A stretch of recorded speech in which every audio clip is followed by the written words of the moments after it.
देखो यार, दुनिया में ना ऐसे लाखों लोग हैं जो कि बहुत ज़्यादा लंबा जीते हैं। कोई 100 साल जीता है, कोई 120 जीता है, तो पकड़ के चलो कोई 150 साल भी जीता है। लेकिन क्या हो अगर मैं तुम लोगों को ये बताऊं कि तुमको एक ऐसी पावर मिल जाती है जिससे हर सेकंड तुम्हारी लाइफ बढ़ती रहेगी, तो तुम क्या करोगे? तो हाँ, कुछ ऐसा ही होता है हमारी स्टोरी के मेन प्रोटैगनिस्ट के साथ, जिसका हर सेकंड उसकी लाइफ बढ़ रही होती है और वो बंदा लिटरली इमॉर्टल होता है। और एक ऐसे पर्सन के पास इमॉर्टलिटी आना जिसके दिमाग से वो पूरी तरह से ना बर्बाद हो चुका है, तो तुम इमेजिन कर ही सकते हो कि आखिरकार वो क्या क्या कांड करेगा। तो यार, बिना किसी देरी के सीधे स्टोरी को स्टार्ट कर लेते हैं। तो स्टोरी की शुरुआत होती है और हमें दिखाया जाता है एक बंदे को जो कि मतलब किसी गार्ड के सामने खड़े होते हैं और वो गार्ड उसको रोके बैठे होते हैं। और उनमें से एक गार्ड कहता है, देखो अगर तुम्हें वहाँ पे जाना है ना, तो तुम्हें ये बस एक चीज़ याद रखनी होगी कि तुम वहाँ पे बस 1 घंटे तक ही अंदर रह सकते हो, उसके बाद तुम्हें बाहर आ जाना है। और हाँ, यहाँ पर मैं तुम लोगों को बता देता हूँ कि ये जो बंदा है ना, यही हमारी कहानी का मेन प्रोटैगनिस्ट है, मतलब अपना एमसी। और उसके बाद जो अपना एमसी होता है ना, वो उन गार्ड के साथ बाबू सोना उनके साथ बात करके मेंशन के अंदर चला आता है। और तभी हम देखते हैं कि उसके सामने ना बहुत सारे ऐसे ना नोटिफिकेशन आने लगते हैं कि भाई लाइफ स्पैन 1। और इसको देख के जो अपना एमसी होता है ना, बहुत ज़्यादा इरिटेट हो जाता है और अपने सिस्टम से कहता है, अरे सिस्टम यार, ये सारे नोटिफिकेशन को बंद करो ना, ये बहुत ज़्यादा इरिटेट कर रहे हैं। और तो उसके बाद जो अपना एमसी होता है वो हमें बताता है कि उसका नाम चैन की है और वो ना इस कल्टीवेशन वाली जो दुनिया है उसमें तकरीबन 1 महीने पहले आया था।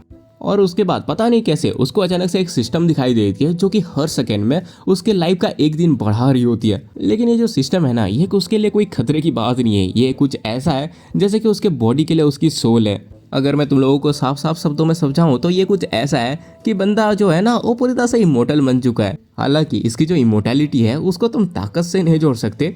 तकरीबन आधे महीने पहले उसने एक डीमन कल्टीवेटर को देखा था जिसने अपने पास एक हाथ हिलाने भर से ही पूरे के पूरे एक छोटे सिटी को ही डिस्ट्रॉय कर दिया। और उसी वक्त उसे समझ में आ गया कि अगर उसको आज़ादी से जीना है ना, तो उसे बहुत ज़्यादा ताकतवर बनना पड़ेगा, नहीं तो वो इस दुनिया में एक चींटी की तरह पेल आ जाएगा, भले वो इमोर्टल क्यों ना हो।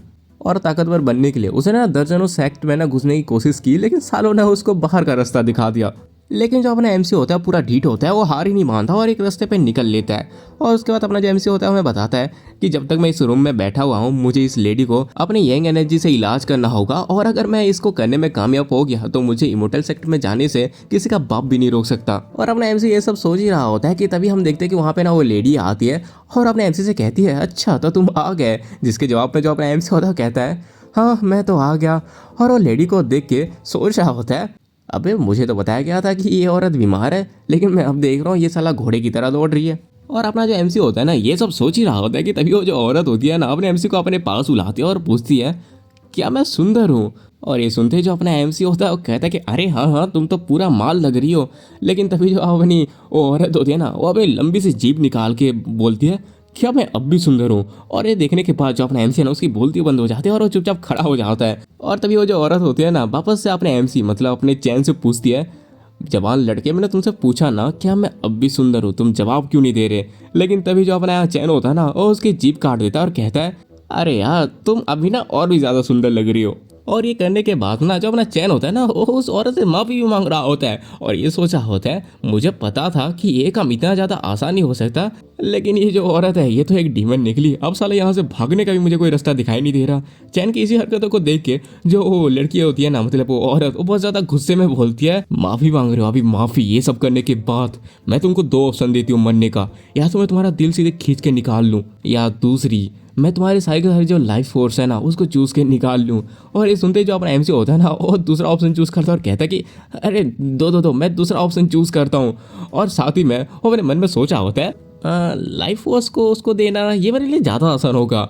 और इसको देख के जो औरत होती है ना, वो कहती है, लगता है ये लड़का मुझे कुछ ज़्यादा ही हल्के में ले रहा है। तभी जो चैन होता है ना, वो लेडी से फिर कहता है, अरे यार तुम वहाँ पे बस चुपचाप खड़ी क्यों हो? जल्दी करो ना, तुम्हें मेरे लाइफ फोर्स को चूसना है ना, तो आओ चूसो जल्दी। और इसको कहते हुए ना वो अपने कपड़े भी खोलने लगता है। और इसको देख के ऐसा क्यों लग रहा है कि जो अपना चैन है वो साला अपने दिमाग में कुछ अलग ही नशे पेल रहा है। और ये सब देखो जो औरत होती है ना, वो भी कहती है कि आखिर तुम ये कर क्या रहे हो और अपने कपड़े क्यों खोल रहे हो? और ये सुनते जो हमारा चैन होता है ना, वो लड़की से बोलता है, अरे तुमने तो कहा था कि तुम मेरे लाइफ फोर्स को चूसोगी, तो चलो आ जाओ चूस लो जल्दी। और अपने एमसी की बातों को सुन के वो जो डीमन लड़की होती है ना, बहुत ज़्यादा गुस्सा हो जाती है और कहती है, ठीक है फिर अगर तुम्हारी यही इच्छा है तो मैं तुम्हारी इच्छा अभी पूरी कर देती हूँ। और उसके बाद तो अपने एमसी की जो लाइफ फोर्स है ना, उसको चूसना चालू कर देती है। मतलब हाँ, वो नीचे से नहीं, जहाँ से चैन चुसवाना चाहता था, मतलब हाँ, उसके बॉडी से उसका एनर्जी लेने लगती है और कह रही होती है, वाह कितना अच्छा है, ये बहुत ही ज़्यादा अच्छा है। लेकिन तभी वो देखती है कि वहाँ पे जो अपना एमसी है वो तो भाई आराम से खड़ा हो गया ना, उबासी ले रहा होता है। और कहता है क्या तुम ये काम थोड़ी जल्दी नहीं कर सकती। और अपने एमसी को इस तरह से सही सलामत देख के वो अपने एमसी से कहती है मैंने तुम्हारे लाइफ से 30 साल निकाल लिया लेकिन तुम अभी भी इस तरह से नॉर्मली खड़े हो,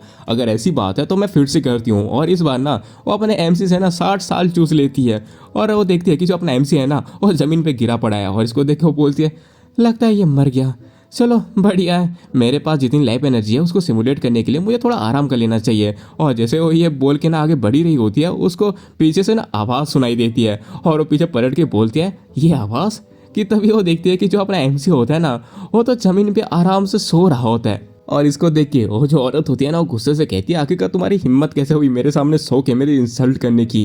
पहले मैं सोच रही थी कि तुमको आराम से मारूंगी ताकि तुम्हें ज़्यादा दर्द ना हो, लेकिन अब मैं तुम पे बिल्कुल भी तरस नहीं खाऊंगी। लेकिन यहाँ पे जो अपना एमसी होता है ना वो तो वही अलग गांजा फूक के बैठा होता है, वो हंसते हुए कहता है अरे हाँ हाँ हाँ तुम जितनी तेज़ी से इसको करोगी उतने ही तुम्हें मज़ा आएगा और मुझे भी। और ये सुनते ही वो जो औरत होती है ना उसका पारा तो है वो ज़्यादा, और वो कहते हैं कि हाँ हाँ ठीक है अब मैं देखती हूँ कि आखिरकार तुम कितनी देर तक इसको सह सकते हो। और उसके बाद हम थोड़ी देर के बाद देखते हैं जहाँ पे ना अपना एमसी को तो कुछ घंटा नहीं हुआ होता है लेकिन वो जो औरत होती है ना वो थक के नीचे गिर चुकी होती है। और तभी जो अपना एमसी होता है ना उसके पास आते हुए कहता है तो क्या इस बार तुमने सब कुछ खत्म कर लिया या अभी भी कुछ बचा हुआ है। लेकिन वो जो औरत होती है ना कुछ जवाब नहीं देती, तो जो अपना एमसी होता है ना उसे दोबारा पूछता है अरे बताओ ना ये खत्म हुआ कि नहीं।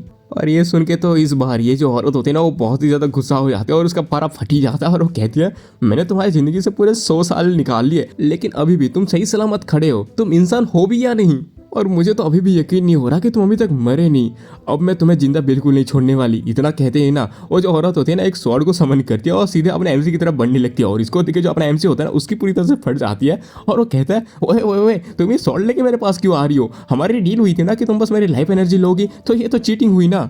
लेकिन वो जो औरत होती है ना उसकी बात नहीं सुनती और उसके पास आते हुए ना उससे कहती है चलो अब मैं तुमको काट के ही देख लेती हूँ कि आखिर तुमको ऐसी कौन सी चीज़ है जो इतनी ज़्यादा एक्स्ट्रा ऑर्डिनरी बना रही है। लेकिन इससे पहले कि वो अपने एमसी के पास पहुंच पाती है वो अपने घुटनों पे आ जाती है क्योंकि उसने ना अपने एमसी की कुछ ज़्यादा ही एनर्जी चूस लिया होता है, इसीलिए उसका अपने पैरों में खड़ा रहना भी बहुत ज़्यादा मुश्किल होता है और उसको दोबारा से रिकवर होने में ना बहुत ज़्यादा टाइम लगने वाला था। और उसको इस तरह से लाचार देख के जो अपना एमसी होता है उसे कहता है चलो आखिरकार तुम्हारा हो गया। और इतना कहने के बाद वो ना उसी औरत के पास बढ़ने लगता है और इसे देख के वो घबराते हुए कहती है कि मेरे पास बिल्कुल मत आना, मैं तुम्हें वार्न करती हूँ, अगर तुम मेरे पास आए तो मैं तुम्हारी गर्दन तोड़ दूंगी। लेकिन जो अपना एमसी होता है ना फिर उसके पास आता है और उसके सामने ना एक पेपर रख के कहता है देखो मुझे यहाँ पे आए हुए ना 1 घंटा भी नहीं हुआ और मैंने तुमको ऑलरेडी सेटिस्फाई कर दिया है, तो प्लीज़ इसमें जल्दी से साइन कर दो ताकि मेरा ये मिशन कंप्लीट हो जाए। और समझौते के हिसाब से अगर आपको मंजूर है तो प्लीज़ मुझे फॉरेन इम्पोर्टल सेक्ट में जाने का परमिशन दे दीजिए। और अपने एमसी की इस बात को सुन के वो जो लेडी होती है ना वो कहती है अच्छा तो तुम फॉरेन इम्पोर्टल सेक्ट में जाना चाहते हो, अगर ऐसी बात है तो मैं तुम्हारी इच्छा पूरी करने के लिए तैयार हूँ। और उसके बाद ना वो उसको एक टोकन देती है और कहती है ये लो ये एक ना सनसेट टोकन है, इसकी मदद से तुम फॉरेन इम्पोर्टल सेक्ट में अंदर एंट्री ले सकते हो। और अपने एमसी को जैसे वो टोकन मिलता है ना वो उसको लेके वहाँ से जाने लगता है और उसको जाते हुए देख के वो जो लड़की होती है वो कहती है कि ये एक इंसान के शरीर पे भी बहुत ही ज़्यादा ताकतवर है, मेरे लिए तो ये किसी जड़ी बूटी से कम नहीं। और जब मैं वापस से यहाँ से बाहर निकलूंगी तब मैं इस बंदे को दोबारा पकड़ूंगी ताकि मैं अपना जो हेवनली डिफाइन एलेक्सर है उसको बना सकूं। और तभी हमारा सीन शिफ्ट होता है और हम बाहर के दोनों गार्ड को देखते हैं जो कि आपस में बात कर रहे होते हैं कि आखिर अंदर क्या हो रहा होगा। और तभी जो दूसरा बंदा होता है वो बोलता है कि तुम्हें पता है ना अंदर वो जो लाल ड्रेस वाली लड़की है वो बहुत ज़्यादा खतरनाक है, उसने आज तक अपने पास एक ही मर्द को आने नहीं दिया। और जो पहला बंदा होता है कहता है हाँ आज तक जो भी उसके पास गया वो कभी अपने पैरों से चल के वापस नहीं आया, हो सकता है कि ये जो बंदा है वो अपनी ज़िंदगी का आखिरी टाइम बहुत ही ज़्यादा मज़े से कटा रहा होगा। और ये बात करते हुए ना वो दोनों के दोनों हंसने लगते हैं कि तभी वहाँ पे ना गेट खुलता है और खुलते ही ये दोनों हैरानी के साथ कहते हैं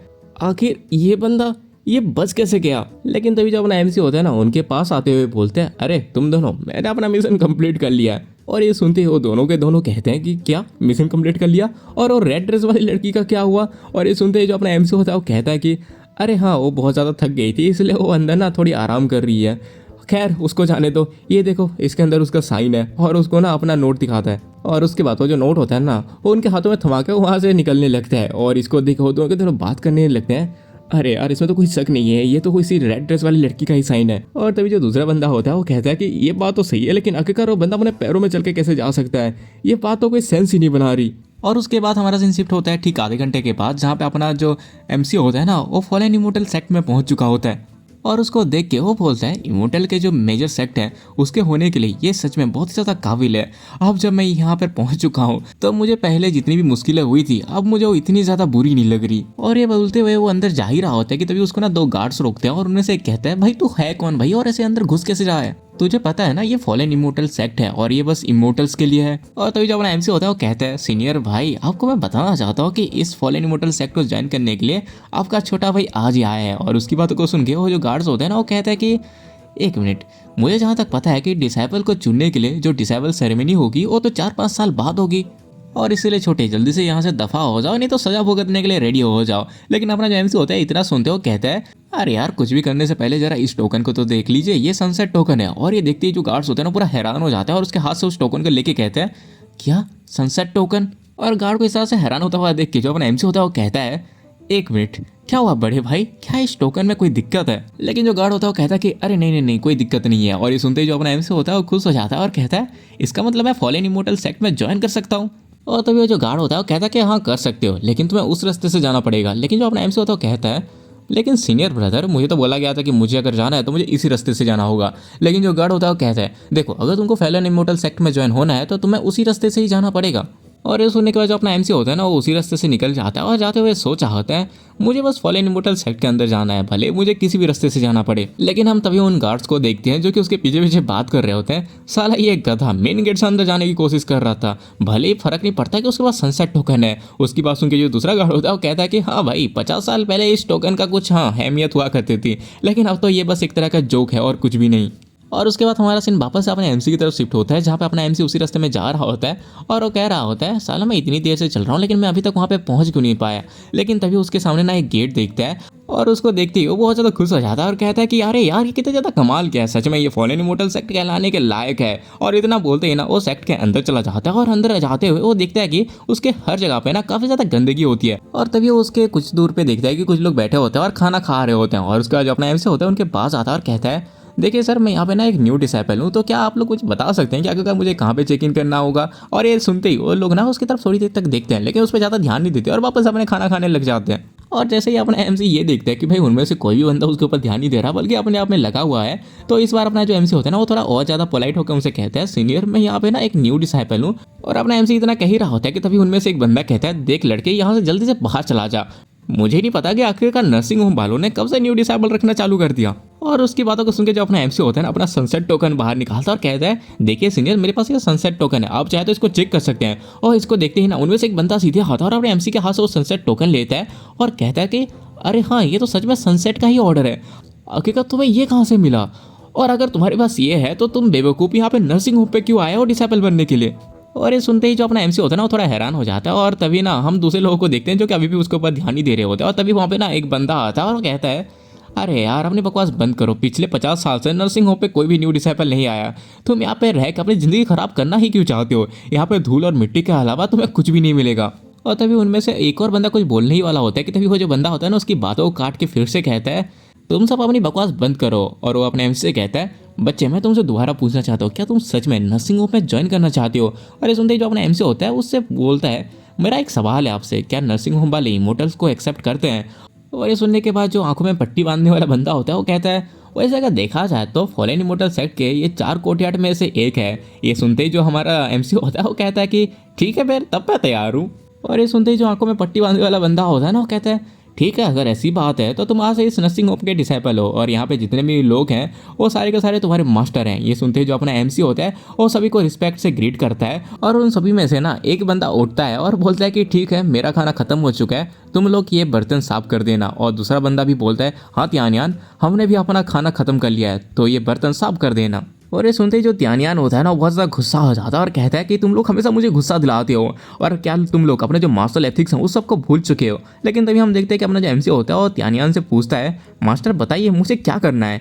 और तभी जो त्यानियान होता है वो उससे कहता है कि हाँ ये बर्तन साफ कर देना और हाँ जाने से पहले ये जो यार्ड है ना उसको भी साफ कर देना। और उसके बाद वो लोग वहाँ से चले जाते हैं। और उनके जाने के बाद जो अपना एमसी होता है वो सोच आता है साला ये लंगड़े लूले ये सारे के सारे लेजेंड्स हैं यार, और उसके बाद हमें कुछ टाइम के बाद का सीन दिखाया जाता है जहाँ पे वो सारे के सारे जो सीनियर्स मास्टर्स होते हैं ना, वो अंदर बैठे होते हैं और उनमें से एक अपने त्यानियान से कहता है, वैसे त्यानियान क्या तुमने सच में उस लड़के को अपने डिसेबल के तौर पे चुन लिया है? जरा तुम ही सोचो कि आखिरकार हम उसको सिखा ही क्या सकते हैं। लेकिन तभी जो त्यानियान होता है वो कहता है कि देखो हमारे पास हमारी ऑथेंटिक टेक्निक्स हैं और मुझे लगता है कि वो इसको सीख सकता है। और भले ही इतने ज़्यादा टाइम के बाद कोई आया है, लेकिन कोई आया तो सही, इसका मतलब बाहर अभी भी हमारा नाम है। और तभी जो दूसरा मास्टर होता है वो बोलता है क्या ही फर्क पड़ता है, तुम्हें याद होगा कि हमारे ऊपर बस अकेला फॉलिन इमोर्टल सेक्ट ही नजर नहीं रख रहा, बल्कि दूसरी तरफ जो डीमन सेक्ट है वो भी हमें देख रहा है। लेकिन तभी जो ध्यान होता है वो फिर से बोलता है अगर इन सब बातों को छोड़ दिया जाए तो हमारे पास कोई तो है जो हमारे मरने के बाद हमारा फ्यूनल करेगा और हमारी कबर पे आ जाया करेगा। और इस तरह से देखते ही देखते ना हम देखते हैं कि 1 महीना गुजर चुके होते हैं और वो जितने मास्टर्स होते हैं ना वापस से बात कर रहे होते हैं कि इसको यहाँ पे आए हुए बहुत टाइम बीत चुका है और एक जीनियस स्टूडेंट को कल्टीवेशन करने के लिए 15 मिनट लगते हैं और अगर ज़्यादा ही नालायक से नालायक स्टूडेंट हुआ तब भी उसको करने के लिए 3 दिन तो लग ही जाते हैं। लेकिन ये बंदा पूरे 1 महीने से कल्टीवेट कर रहा है, मुझे नहीं लगता कि इससे कुछ हो पाएगा। और तभी जो तियान होता है ना वो उठते हुए कहता है कि चलो बहुत हो गया, मुझसे वो सहा नहीं जाता, मैं अभी जाके इसको निकालता हूँ। लेकिन तभी जो दूसरा मास्टर होता है बोलता है ओए तुमने ही तो कहा था कि हमारे मरने के बाद कोई तो है जो हमारे फ्यूनल करेगा। लेकिन जो तियान होता है वो कहता है कि देखो मुझे अब इससे कोई फर्क नहीं पड़ता। दूसरी तरफ हम देखते हैं अपना जो एमसी होता है ना वो कल्टीवेशन कर रहा होता है और उसको ना बहुत ज़्यादा परेशानी भी हो रही होती है और वो बोल रहा होता है मुझे पूरा 1 मंथ हो चुका है लेकिन अभी तक मैं जरा भी प्रोग्रेस नहीं कर पाया। लेकिन तभी हम देखते हैं कि वहाँ पे अपना त्यानियान पहुँच जाता है और उसको देखते हैं जो अपना एमसी होता है ना उसको रिस्पेक्ट के साथ कहता है कि मास्टर आपका ये डिसाइबल आपको रिस्पेक्ट देता है। और तभी जो त्यानियान होता है उससे कहता है आज के बाद मुझे तुम अपना मास्टर मत कहना। और ये सुनते ही जो अपना चैन होता है ना मतलब अपना एमसी वो कन्फ्यूज हो जाता है और कहता है मास्टर आपको मास्टर नहीं तो फिर क्या कहूँ। और तो जो त्यानियान होता है वो कहता है कि तुम मुझे अभी ना सॉरी बड़े भाई बोलो और चलो तुम्हारा जो बड़ा भाई है वो तुम्हें अभी यहाँ से निकालता है। और इससे पहले कि वो अपने एमसी को बाहर निकाल पाता तभी वहाँ का गेट टूटता है और वहाँ से कुछ लोग अंदर आ जाते हैं और उनमें से एक बंदा कहता है अरे यार मैं तो बस यहाँ पे ये देखने के लिए आया था कि ये बुड्ढों के टले आखिरकार मरी कि नहीं मरी। लेकिन तभी हम देखते हैं कि अपने एमसी के पीछे ना उसका एक और मास्टर होता है जो कि कहता है अरे ये तो जाओ चैन है इन्फोर्समेंट से, ये यहाँ फिर से तमाशा खड़ा करने आ गया।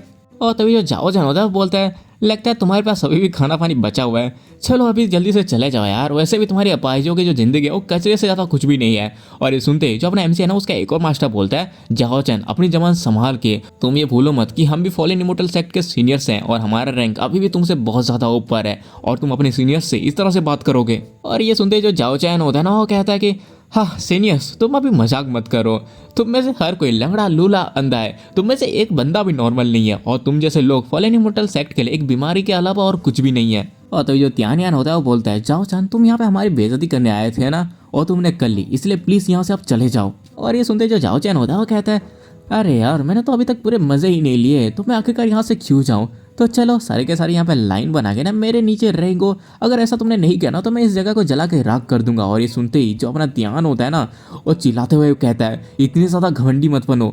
लेकिन तभी जो जाओ चैन होता है वो कहता है कि भले मैं यहाँ पे घमंडी ना बनूं लेकिन आखिरकार मुझे यहाँ पे रोकने वाला है कौन। और इतना वो कह रहा होता है कि तभी उसके गाल पे ना कोई एक तमाचा फेल देता है और हम देखते हैं कि और कोई नहीं बल्कि अपना एमसी होता है और वो उसको कहता है तुम्हारी हिम्मत भी कैसे हुई मेरे मास्टर से इस तरह से बात करने की। और अपने एमसी की ये वाली हरकत देख के ना सारे के सारे शौक होते हैं और तभी जो जाओ चैन होता है ना वो कुछ समझ ही नहीं पा रहा होता है कि साला उसके साथ अभी हुआ क्या। और तभी वो ना अपने आप को संभालते हुए कहता है ओए आखिरकार तेरी हिम्मत कैसे हुई मुझे इस तरह से मानने की। लेकिन तभी जो अपना एमसी होता है ना वो अपने आप को उससे इंट्रोड्यूस करवाता है और कहता है देखो मेरा नाम चैन की है और मैं इस नर्सिंग होम पे न्यू डिसेबल के तौर पर ज्वाइन हुआ हूँ। और ये सुनते ही जो अपना जाओ चैन होता है वो कहता है कि हाँ न्यू डिसाइपल क्या बकवास है, इन लगड़े लूलों के टोली ने कब से न्यू डिसाइपल रखना चालू कर दिया। और यहाँ पे हम तभी अपने एमसी के दूसरे मास्टर को देखते जो कि कहता है अबे यार ये बच्चा कितना ज़्यादा बेवकूफ़ है, अब सब खत्म हो गया, अब हम सब गए। और यहाँ पे दूसरी तरफ अपना जो एमसी होता है ना वो कह रहा होता है देखो तुम मेरे मास्टर की इंसल्ट नहीं कर सकते हो, मेरे जो चारों मास्टर्स हैं और थोड़े शांत मिजाज के हैं लेकिन मैं नहीं हूँ, अगर फिर से बदतमीजी की तो मैं तुम्हें छोड़ूंगा नहीं।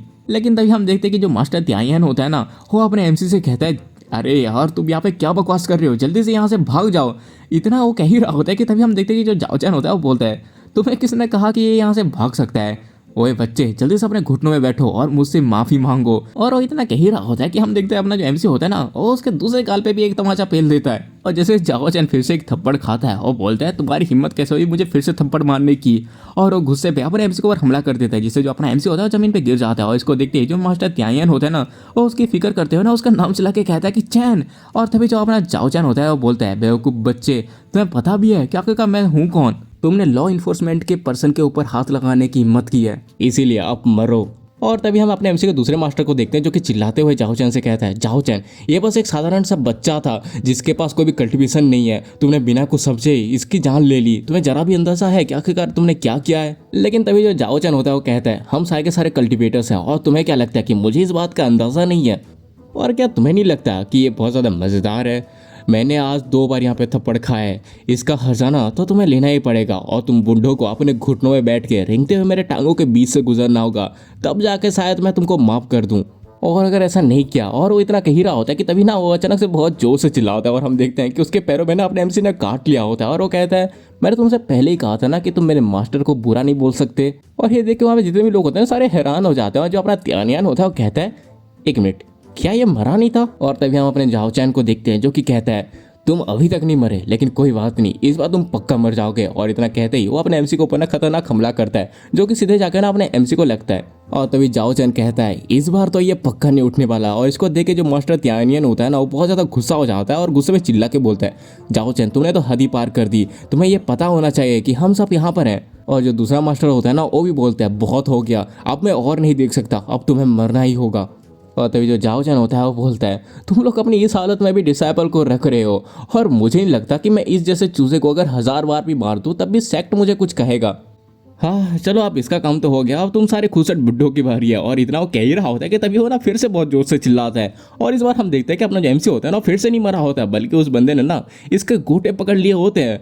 और इसको देख के ना बाकी जितने भी मास्टर होते हैं ना वो सारे के सारे पूरे शौक हो चुके होते हैं। और तभी जो अपना एमसी होता है वो कहता है, मैंने तुम्हें कहा था ना, शायद तुम फिर से भूल गए हो, मेरे मास्टर की तुम इंसल्ट नहीं कर सकते और ना ही इस नर्सिंग होम की, समझे कि नहीं? और तभी जो जाओ चैन होता है वो कहता है कि 1 मिनट, तुम अभी तक मरे क्यों नहीं? और प्लीज़ जल्दी से मेरे गोटो को छोड़ दो, मैं और नहीं सह सकता प्लीज़। और ये सुनते ही जो अपना एमसी होता है वो कहता है कि नहीं नहीं नहीं, ऐसे तुम्हें नहीं छोड़ने वाला, सबसे पहले तुम मेरे मास्टर से माफ़ी मांगो तब जाके मैं कहीं छोड़ूंगा। और ये सुनते ही जो जाओ चैन होता है ना वो माफ़ी की भीख मांगने लगता है और कहता है, प्लीज़ मुझे माफ़ कर दो, मैं तुमसे भीख मांगता हूँ, आगे से मैं कभी भी नर्सिंग होम को नुकसान पहुँचाने के बारे में सोचूंगा भी नहीं, मैं 1 नंबर का कुत्ता हूँ, इसलिए प्लीज़ अब मेरे गोटो को छोड़ दो। और उसके इतना कहते ही जो अपना एमसी होता है ना वो उसके वही गोटो को छोड़ देता है। और जैसे ही छोड़ता है ना वैसे अपना जो जाओ चैन होता है ना अपने स्वॉर्ड को निकाल के सीधा अपने एमसी के ऊपर हमला करने के लिए आ जाता है। और इससे पहले कि वो कुछ कर पाता, अपना जो त्यानियन होता है ना वो बीच में आके ना उसके ऊपर जोरदार हमला करता है और उसको उड़ा देता है। और इसे देख के जो जाओ चैन के 2 चमचे होते हैं ना उसके पास दौड़ के जाने लगते हैं उसको उठाने के लिए। और जो जाओ चैन होता है ना वो उड़ते हुए कहता है, बढ़िया, बहुत बढ़िया, तुम साले बेकार नर्सिंग होम वालों ने मेरे से पंगा लिया है, इन्फोर्समेंट हॉल्स की बेइज्जती की है, इस वक्त से तुम्हारे अगले मंथ के सारे फंड्स कैंसिल किए जाते हैं और हाँ तुम बस मेरा इंतज़ार करना। और इतना कहते ही वो वहाँ से जाने लगता है और जाते हुए अपने चमचों से कहता है, अरे थोड़ा धीरे धीरे चलो यार, मेरा गोटा अभी भी दुख रहा है। और हाँ जल्दी से कोई बड़े एल्डर को बुला जो कि मुझे ट्रीट कर सके, मुझे अपने फ्यूचर को सिक्योर करना है, नहीं तो मैं कभी बाप नहीं बन पाऊंगा। और उसके बाद हम अपने एमसी के मास्टर को देखते हैं जो कि कहता है, अरे चैन तुम तो काफ़ी इंप्रेसिव निकला यार, बहुत टाइम हो गया था जब नर्सिंग होम को इतनी ज़्यादा एनर्जी महसूस हुई थी। तभी चैन बोलता है, लेकिन मास्टर आप तो मुझे कह रहे थे कि मुझे यहाँ से जाना होगा। लेकिन तभी उसकी बात को दबाते हुए जो अपने एमसी है उसका दूसरा मास्टर बोलता है, त्यानियान मैंने तुम्हें बता दूं कि ये बच्चा मुझे काफ़ी पसंद है। और तभी जो अपना एमसी है उसका तीसरा मास्टर भी बोलता है, अरे हाँ ये बच्चा वैसा ही है जैसा मुझे पसंद है। और इसे देख के तो मुझे अपनी जवानी याद आएगी, स्पेशली इसका जो गोटे टोड़ने वाला टेक्निक है ना उसे देख के, इसलिए ये बच्चा आपसे यहीं पर रहेगा। और तभी जो मास्टर त्यानियान होता है ना वो कहता है, चैन कोई बात नहीं, तुम इस नर्सिंग होम पे रह सकते हो, और क्या हुआ अगर तुम्हें कल्टीवेशन नहीं कर सकते तो बस हम इतना चाहते हैं कि तुम हमारे साथ इसी जगह पे रहो जब तक हम मन नहीं चाहते, हमारे कंपेनियन बन के। और ये सुनते जो अपना एमसी होता है ना बहुत ज़्यादा खुश हो जाता है और कहता है कि क्या सच में, आप लोगों को बहुत ही ज़्यादा शुक्रिया। फिर वो सोच रहा होता है, फाइनली मैं आखिरकार इस मास्टर को इम्प्रेस करने में कामयाब रहा और वो ये डिसाइड भी हो गया कि मैं आपसे यहीं पर रहने वाला हूँ। हालांकि मैं इमोर्टल हूँ और मेरी जो इमोर्टैलिटी है वो मेरे बॉडी को तो ख़राब नहीं करेगी, लेकिन ये जो चोटें हैं ना वो फिर भी मुझे बहुत ज़्यादा दर्द दे देती हैं। और उसके बाद देखते हैं इसी तरह से आधा महीना और भी जाता है और हम अपने एमसी को देखते हैं जो कि अपने मास्टर के साथ बैठ के खाना खा रहा होता है। और वो सोच रहा होता है, मैं सोच रहा था कि यहाँ पे पूरा दिन या तो खाना खाने में निकल जाता है या तो खाना ढूंढने में निकल जाता है, अगर ऐसा ही चलता रहा तो मैं अपना कल्टिवेशन कब करूँगा। और उसके बाद ना वो मास्टर से कहता है, वैसे मास्टर सुनिए जरा, मैं आपसे कुछ कहना चाहता हूँ। और इतना कह ही रहा होता है कि इससे पहले जो अपना त्यानियान होता है वो कहता है कि नहीं तुम कुछ नहीं बोलने वाले। लेकिन तभी उसका जो तीसरा मास्टर होता है ना वो कहता है, चैन का हमारे साथ खाली बैठना ऐसे अच्छी बात नहीं है, हम लोग अपने कल्टीवेशन टेक्निक क्यों नहीं सिखा देते इसे। कि इतना सुनने के बाद जो अपना त्यानियान होता है ना वो कहता है कि अपनी बकवास बंद करो, आखिरकार तुम मुझे चोट पहुंचाना क्यों चाहते हो। लेकिन जो थर्ड मास्टर होता है वो कहता है नहीं ऐसा नहीं है, मैंने देखा कि जो चैन है उसको काफ़ी परेशानी है, वो कल्टीवेशन नहीं कर पा रहा क्योंकि उसके अंदर वो काबिलियत ही नहीं है, इसलिए मैंने सोचा कि क्यों ना हम उसे कुछ अपनी टेक्निक ही सिखा देते हैं। और तभी जो पहला मास्टर होता है वो उठ के खड़ा होता है और कहता है देखो मैंने अपना खाना खत्म कर दिया है, इसलिए तुम लोग ये बर्तन धो देना। और ये देखकर जो अपना एमसी होता है वो सोच रहा होता है मुझे पता है कि मेरा टैलेंट बहुत ही ज़्यादा खराब है और ये सच है कि मैं इसकी वजह से अपना कल्टीवेशन नहीं कर सकता, पर जो सेकंड मास्टर है वो मुझे ये कहने में झिझक रहे हैं। तो क्या ऐसा हो सकता है कि इनके पास इस चीज़ का कोई सॉल्यूशन हो। और उसके बाद हमें कुछ टाइम के बाद का सीन दिखाया जाता है जहाँ पे जो अपना एमसी होता है वो सेकंड मास्टर के पास आता है और इसे देख के जो मास्टर होता है वो कहता है चैन मुझे बार बार ये पूछना बंद करो, कल्टीवेशन के लिए टैलेंट का होना बहुत ज़रूरी है। और ऐसा भी नहीं है कि हम तुम्हें पढ़ाना नहीं चाहते, अगर हम तुमको अपने सारे कल्टीवेशन मेथड सिखा भी दें तभी तुम उसको पूरी तरह से सीख नहीं सकते, हम भी मजबूर हैं। लेकिन जो अपना एमसी होता है वो कहता है सेकंड मास्टर मैं आपसे यहाँ पे कल्टीवेशन के बारे में पूछने नहीं आया हूँ, मैंने सुना है कि ये जो ओल्ड नर्सिंग होम है वो पहले बहुत ज़्यादा फेमस था, तो मुझे इसके बारे में पूरी बात बताया प्लीज़। और ये सुनने के बाद जो सेकंड मास्टर होता है वो कहता है अगर ऐसी बात है तो मैं तुम्हें बताता हूँ, इसके बारे में बताने के लिए बहुत कुछ है। जो पुराना नर्सिंग होम था वो बस सम्मानित ही नहीं बल्कि उससे ही बढ़कर है। जो पुराना नर्सिंग होम था उसने एक बार फॉलन इमोर्टल सेक्स को पूरी तरह से खत्म होने से बचाया था। और ये सुनने का जो अपना एमसी होता है वो कहता है कि क्या इमोर्टल सेक्ट खत्म होने वाला था, लेकिन जहाँ तक मुझे पता है कि फॉलन इमोर्टल सेक्ट बहुत ही ज़्यादा ताकतवर है, ऐसा कैसे हो सकता है कि एक टाइम पे ये खत्म होने वाला था। और तभी जो सेकंड मास्टर होता है वो कहता है ये बात बहुत ज़्यादा लंबी है और इसमें काफ़ी सीक्रेट भी है, लेकिन फिलहाल के मैं बस ये जानना ज़रूरी है कि जो 4 बड़े सेक्ट थे उन्होंने एक बार फॉलन इमोर्टल सेक्ट को खेल लिया था और तब ये जो नर्सिंग होम है वो लौटा ही था जो कि उसके सामने खड़ा हुआ और जो ग्रेट हॉल है उसको गिरने से बचाया। तो जो अपना एमसी होता है वो कहता है कितना खतरनाक है, इसका मतलब वो जो 4 कल्टीवेटर्स होंगे वो काफ़ी खतरनाक रहे होंगे। सेकंड मास्टर बोलता है हाँ ये तो है, वहाँ देखो तुम अपने थर्ड मास्टर को देख रहे हो ना, उनके पैरों को एम्परर के पैर कहा जाता था। उस टाइम पे जब वो चलते थे तब लोगों के धड़कनें बंद हो जाती थी और उन्होंने तो ना जाने कितने ही लोगों को अपने पैरों के नीचे कुचला है। और अपने मास्टर की ये बात सुन के जो अपना एमसी होता है वो कहता है कि क्या एम्परर के पैर, क्या आप सीरियस हैं? जहाँ तक तो मुझे पता है कि उनके पास बस एक ही पैर है।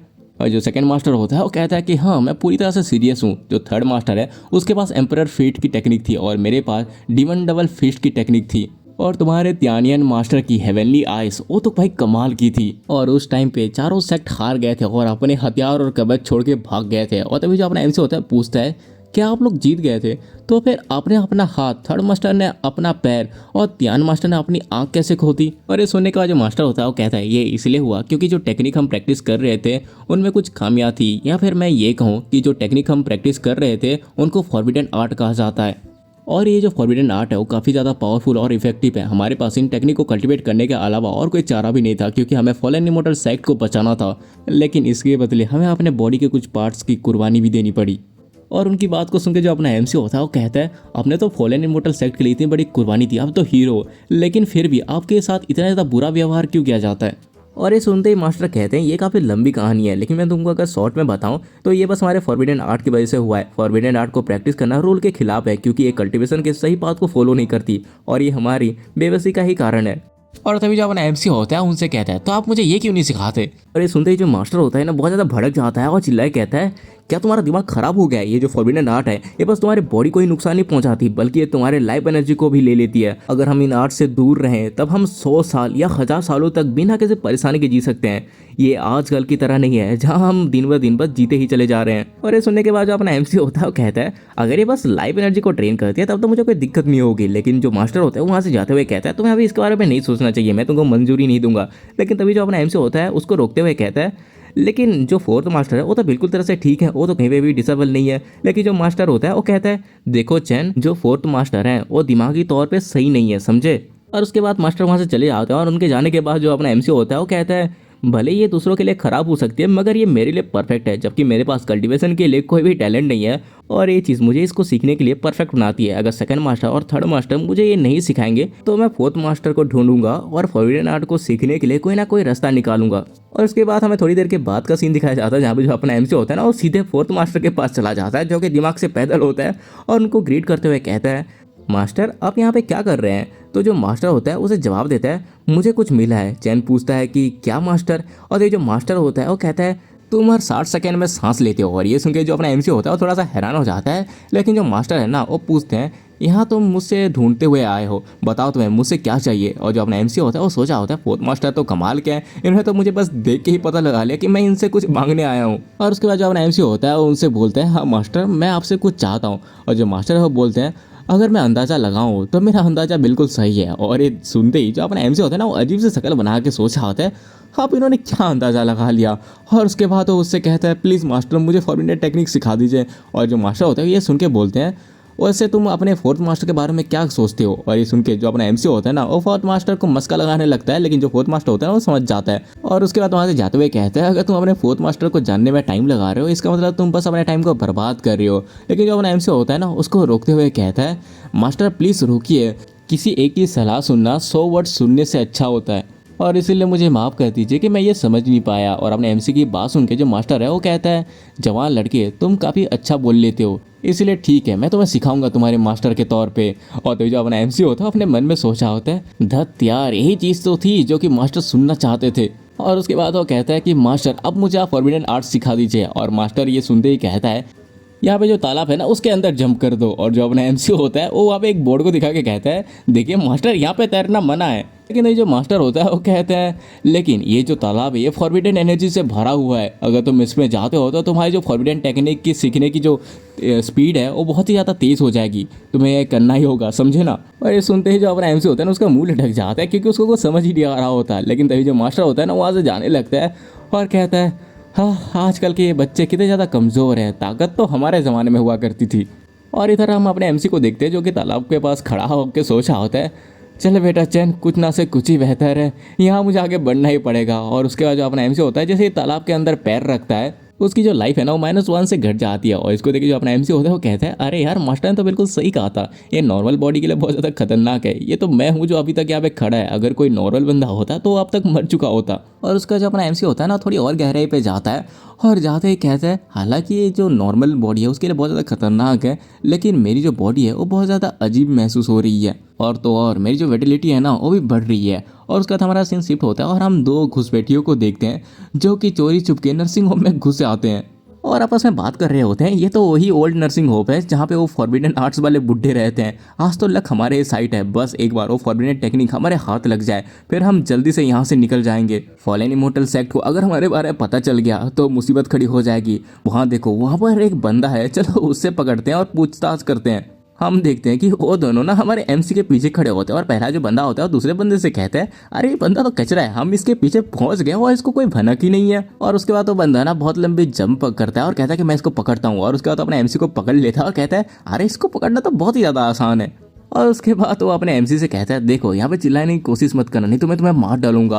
और उसके बाद ना वो अपने एमसी को तालाब से खींच के बाहर निकालने की कोशिश कर रहा होता है। लेकिन तभी जो अपना एमसी होता है वो कहता है रुको ये तुम क्या कर रहे हो, ठीक है अगर तुम ऐसे नहीं मानोगे। और इतना कहते हैं जो अपना एमसी होता है ना उसके ऊपर तालाब का पानी डाल देता है। और ये देखने के बाद वो जो बंदा होता है वो कहता है कि क्या यार तुम मेरे ऊपर पानी से हमला कर रहे हो, क्या तुम कोई लड़की हो। और इतना कहते ही ना वो अपने एमसी का हाथ छोड़ देता है और बहुत जोर जोर से चिल्लाने लगता है। हम देखते हैं कि उसका जो फेस होता है ना पूरी तरह से जल जाता है। और वो जो बंदा होता है वो कहता है ये तालाब ये कोई नॉर्मल तालाब नहीं है। और उसके बाद ना वो वहाँ से बाहर निकलने की कोशिश करते हैं, लेकिन जो अपना एमसी होता है ना वो उसको बाहर जाने नहीं देता और उसके पैर को पकड़ के उसको तालाब के अंदर खींच लेता है। और वो जो बंदा होता है ना वो दर्द से ना मदद के लिए चिल्लाने लगता है, लेकिन जो अपना एमसी होता है ना उसको बाहर जाने नहीं देता। और हम देखते हैं वो जो बंदा ना उसका पूरा बॉडी पिघलने लगता है। और इसे देख के जो दूसरा बंदा होता है ना वो बहुत ज़्यादा शौक होता है और वो सोचता है आगे यहाँ पे हो क्या रहा है, ये पानी है क्या चीज़। तभी वो जो पहले वाला बंदा होता है ना वो पानी के अंदर से चिल्लाते हुए कहता है सीनियर ब्रदर प्लीज़ मुझे बचा लीजिए। लेकिन जो अपना एमसी होता है ना वो दूसरे बंदे से बोलते हैं अरे वे क्या हुआ तू अपने बंदे को बचाओगे नहीं।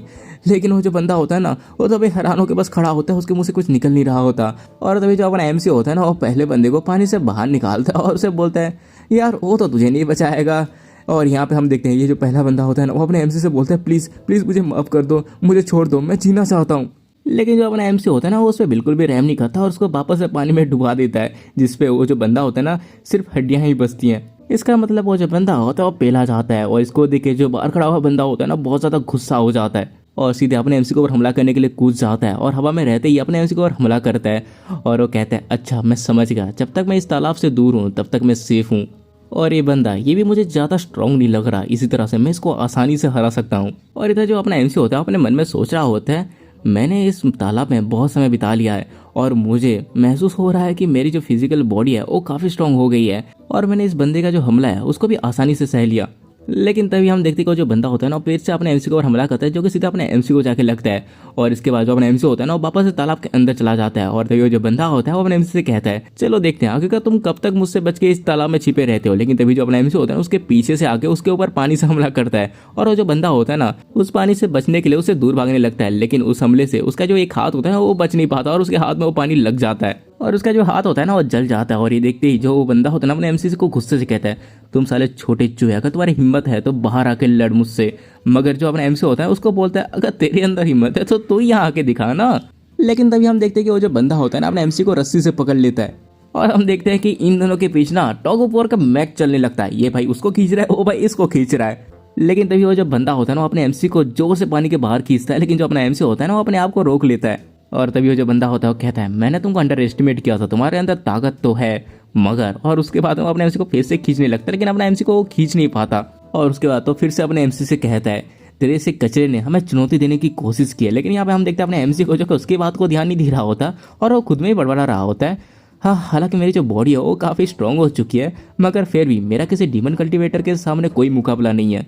और तभी हम देखते हैं कि वो जो बंदा होता है फिर से अपने एमसी से कहता है एक बार तू बस मेरे हाथ आ जा, उसके बाद मैं तेरा कीमा बना के तुझे खा जाऊंगा। लेकिन यहाँ पे जो अपना एमसी होता है ना अपने हाथ में थोड़ा सा पानी लेते हुए कहता है हाँ, अगर इस पानी में रहने पे अगर मेरा बॉडी इतना ज़्यादा ताकतवर बन जा रहा है तो क्या होगा अगर मैं इसको पी जाऊँ।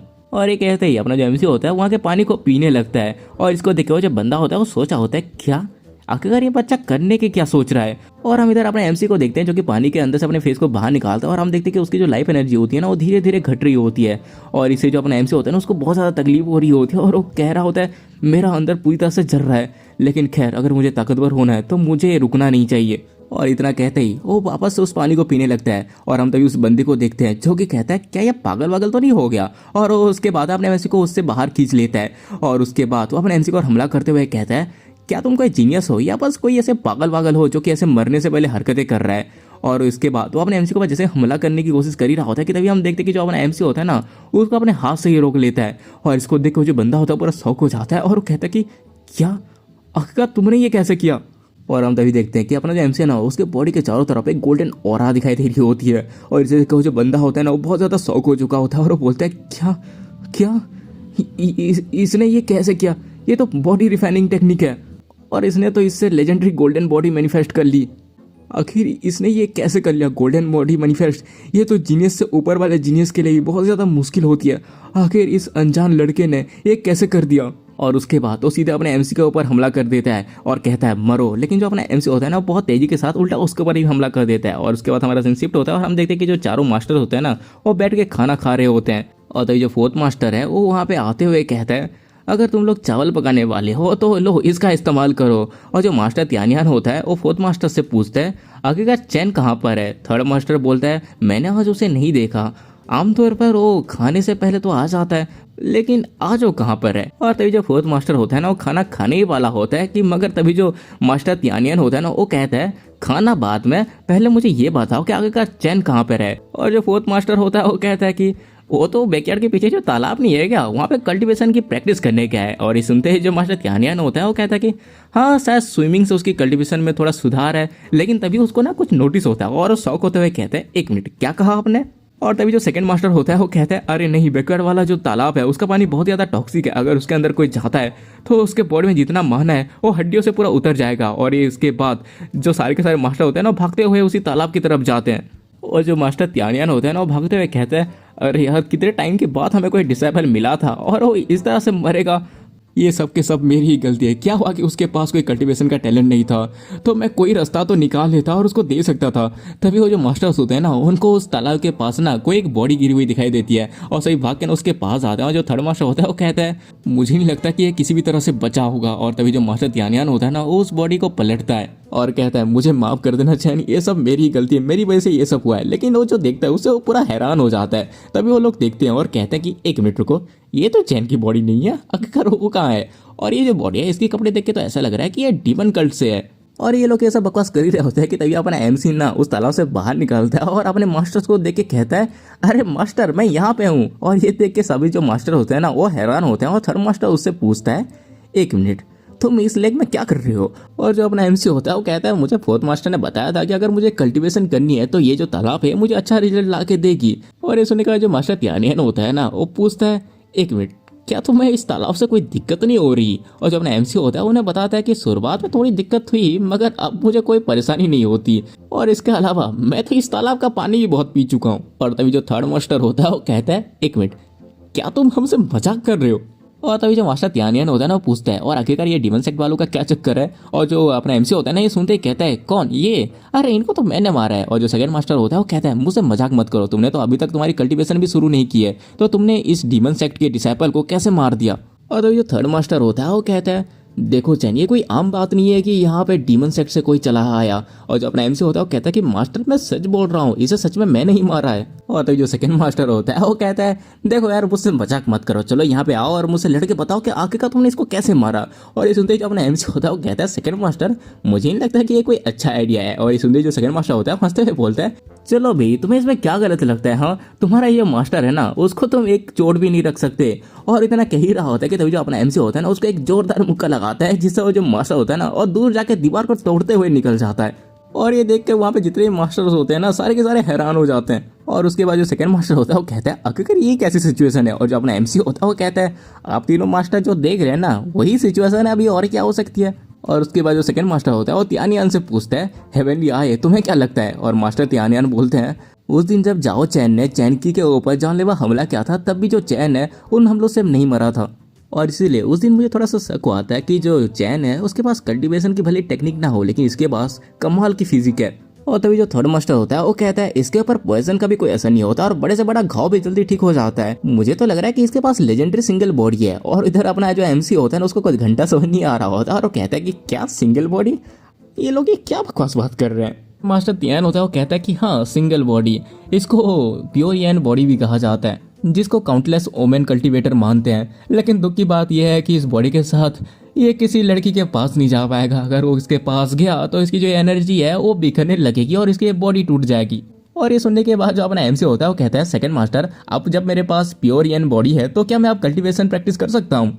और ये सब बोलने के बाद ना वो अपने मन में ना अलग ही खिचड़ी पका रहा होता है। और तभी जो मास्टर त्यानियन होता है ना वो कहता है हाँ जबकि तुमने अभी फैसला कर ही लिया है तब हम तुम्हें अपनी जो फॉरबिडन टेक्निक्स है वो धीरे धीरे सिखा देंगे। तभी जो सेकंड मास्टर होता है वो कहता है चैन अभी मुझे तुमको बताने होगा कि जो ओल्ड नर्सिंग होम है उसको ना कि बस जो एंटायर फॉलन इमोर्टल सेक्ट है उसमें एक कैंसर की तरह दिखाया जाता है बल्कि जो डिमोनिक सेक्ट है उससे भी निजी नजरों से दिखाया जाता है। और तुम विटनेस हो दो डिमोनिक सेक्ट के डिसाइपल के। और तभी जो अपना एमसी होता है पूछता है कि डिमोनिक सेक्ट हमारे ऊपर इस तरह से नजर क्यों रख रही है? और जो थर्ड मास्टर होता है वो कहता है जो डिमोनिक सेक्ट है और पुराने नर्सिंग होम पे जो फॉरबिडन टेक्निक है उनको पाना चाहता है। और जो अपना एमसी होता है पूछता है क्या उन लोगों को डर नहीं लगता कि इसको कल्टीवेट करने के बाद वो अपने एनिमी के ऊपर हमला जब करेंगे वो खुद को भी हार्म कर देंगे? तो जो सेकंड मास्टर होता है वो कहता है जो डिमोनिक सेक्ट है वो अगर इस टेक्निक का यूज भी करते हैं तब भी उनको कोई फर्क नहीं पड़ेगा क्योंकि वो दूसरों को हार्म करके अपने जो बॉडी के पार्ट है उसको वापस से रीजनरेट कर सकते हैं। इसीलिए ये जो फॉरबिडन टेक्निक है वो कभी भी डीमन सेक्ट के हाथ में नहीं लगना चाहिए, नहीं तो जितने भी लिविंग बींग्स है वो बहुत ही ज्यादा सफर करेंगे। और ये सुनने के बाद जो अपना एमसी होता है वो कहता है कि ठीक है मैं समझ गया। और उसके बाद हमारा सीन कट होता है और हमें 3 दिन के बाद का सीन दिखाया जाता है जहाँ पे जो अपना एमसी होता है ना वो प्रैक्टिस कर रहा होता है। और हम देखते हैं अचानक से जो अपने एमसी का मिडिल फिंगर होता है ना उसके चीथड़े उड़ जाते हैं। और इसको देख के जो अपना एमसी होता है वो कहता है कि हाँ इसमें कोई शक नहीं, ये एक फॉरबिडन टेक्निक है, मेरे बस एक ही मूव से इसने मेरे उंगली की चीथड़े उड़ा दिए। लेकिन हम देखते हैं कि अपने एमसी की जो उंगली होती है ना वापस से रीजनरेट हो जाती है। और अपना जो एमसी होता है वो कहता है हाँ फॉर्चुनेटली मेरे पास एक एबनॉर्मल रीजनरेशन की एबिलिटी है। अब मैं समझ सकता हूँ कि आगे का जो मास्टर्स हैं उनको कितना ज़्यादा सेक्रीफाइस करना होगा इस फॉरबिडन टेक्निक को मास्टर करने में। तभी वहाँ पे ना सेकंड मास्टर आता है और उसको देख के अपना एमसी कहता है सेकंड मास्टर आप यहाँ पे क्या कर रहे हो और आखिरकार ये बदबू कैसी है? और जो सेकंड मास्टर होता है एक बाल्टी को दिखा के कहता है जो फोर्थ मास्टर है ना वो एक स्टिकी टोफू बनाने की कोशिश कर रहे थे लेकिन उसे एक घटिया चीज़ बन गई जो कि किसी खाने के लायक नहीं है, इसलिए मैं इसको फेंकने जा रहा हूँ। वैसे तुम्हारा प्रैक्टिस अभी कैसा चल रहा है? और जो अपना एमसी होता है वो कहता है सेकंड मास्टर मैंने कुछ प्रोग्रेस किया है। और सुनते सेकंड मास्टर होता है हंसते हुए कहता है हाँ अच्छा कितने दिन से तुम प्रैक्टिस कर रहे हो जो तुमने प्रोग्रेस कर लिया? और जो अपना एमसी होता है वो कहता है कि देखिए मास्टर मैंने अच्छा खासा प्रोग्रेस कर लिया है। और ये सुनने के बाद सेकंड मास्टर होता है वो कहता है कि तुम अभी बहुत ज़्यादा यंग हो तो चलो मेरे ऊपर अटैक करो। लेकिन जो अपना एमसी होता है वो कहता है सेकंड मास्टर, ये लगता है कोई अच्छा आइडिया नहीं है। लेकिन जो सेकंड मास्टर होता है वो कहता है तुम्हें क्या लगता है कि तुम मुझे पिछली बार की तरह पेल दोगे? देखो मैं तुम्हारी जानकारी के लिए बता देता हूँ कि पिछली बार मैं रेडी नहीं था, इसलिए तुमने मुझे मार दिया। और ऐसा वो कह ही रहा होता है कि तभी जो अपना एमसी होता है वो सीधे अपने हाथ में अटैक रेडी करके ना अपने सेकंड मास्टर को मारते हैं, जिससे जो सेकंड मास्टर होता है ना वो बहुत ही ज़्यादा दूर चला जाता है, लेकिन वो अपने आप को संभाल लेता है। लेकिन उसी चक्कर में उसके हाथ से वो बाल्टी छूट जाती है और तभी हम देखते हैं उसके गेट को कोई लात मारता है और उस गेट को तोड़ के ना अपना जाओ चैंग आता है और वो कहता है साले नर्सिंग होम के कचरो, तुमसे बदला लेने के लिए जाओ चैंग दोबारा आ चुका है। और इतना वो कह ही रहा होता है कि तभी वो जो बाल्टी होती है ना वो सीधे उसके मुंह पे गिरती है और इसे देख के अपने एमसी और जो सेकंड मास्टर होते हैं ना दोनों के दोनों शौक हो जाते हैं। और तभी जो जाओ चैन के साथ आए हुए लोग होते हैं ना वो कहते हैं अगर ये है क्या जो इतनी ज्यादा खतरनाक स्मेल कर रही है। और तभी जो जाओ चैंग होता है ना वो अपने मुंह से उस बाल्टी को निकालता है और चिल्ला के कहता है आखिरकार किसने क्या ये। लेकिन अचानक से ना उसको उल्टी होने लगती है और वो पागलों की तरह वहाँ पे उल्टी करने लगता है और कहता है तुमने ये सब करके अपने आप को बहुत ज़्यादा ट्रबल में। और इतना फिर कह रहा होता है कि उसको फिर से उल्टी होती है और वो फिर से उल्टी करने लगता है। और इसको उसके जो लोग होते हैं ना वो देख के ना अपने नाक को बंद करके खड़े होते हैं और यहाँ पे जाओ चैंग की हालत पूरी तरह से खराब हो चुकी होती है।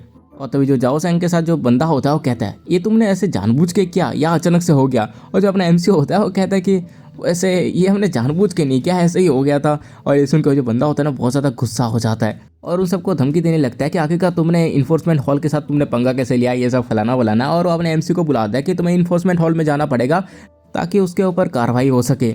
लेकिन तभी अपना जो सेकंड मास्टर होता है ना वो बीच में आ जाता है और कहता है अच्छा तो तुम मेरे डिसेबल को लेना चाहते हो? और इसको देखिए जो बंदा होता है वो कहता है अच्छा तो बिना हाथ वाला बूढ़ा मुझसे फाइट करने की कोशिश कर रहा है। और जो अपना सेकंड मास्टर होता है वो गुस्से से कहता है अच्छा तो तुम फिर ट्राई करके क्यों नहीं देख लेते? और इतना कह ही रहा होता है कि तभी उसके सामने ना एक और बंदा उठते हुए आता है और कहता है ठीक है। और हमें पता चलता है ये जो लॉ इन्फोर्समेंट हॉल है ना उसका हेड है और इसका नाम है जाओ जिंग।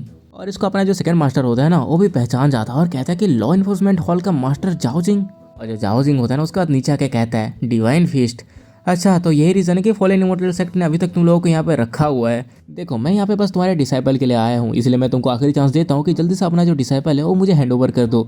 लेकिन जो सेकंड मास्टर होता है वो कहता है कि हाँ बस तुम सपने ही देखते रहो। और ये सुनते ही जो जाओजिंग होता है पूरा गुस्सा हो जाता है और कहता है मैं तुमको इतना अच्छा ऑफर दे रहा हूँ लेकिन तुम इसको रिजेक्ट कर रहे हो, अब तुम पनिशमेंट के लिए रेडी हो जाओ, चलो स्टार्ट करते हैं। और हम तभी देखते हैं जो पहले वाला बंदा होता है ना वो सेकंड मास्टर के पास आते हुए कहता है और बूढ़े इंसान मैं तुम्हारे चैनकी को ना लेके जा रहा हूँ यहाँ से अभी, और मैं इसको ना एवियास के अंदर डाल दूंगा जिसपे ना वो कभी भी अपना रास्ता नहीं ढूंढ पाएगा। लेकिन जो सेकंड मास्टर होता है ना चुपचाप रहता है और कुछ नहीं कहता। और इसको देखो जो बंदा होता है ना उसकी टंग खींचते हुए कहता है क्या हुआ, खुश नहीं हो? आओ ना करो ना। लेकिन तभी जो अपना सेकंड मास्टर होता है ना उसके पेट में लात मारता है जिससे ये बहुत ही दूर जाके गिरता है।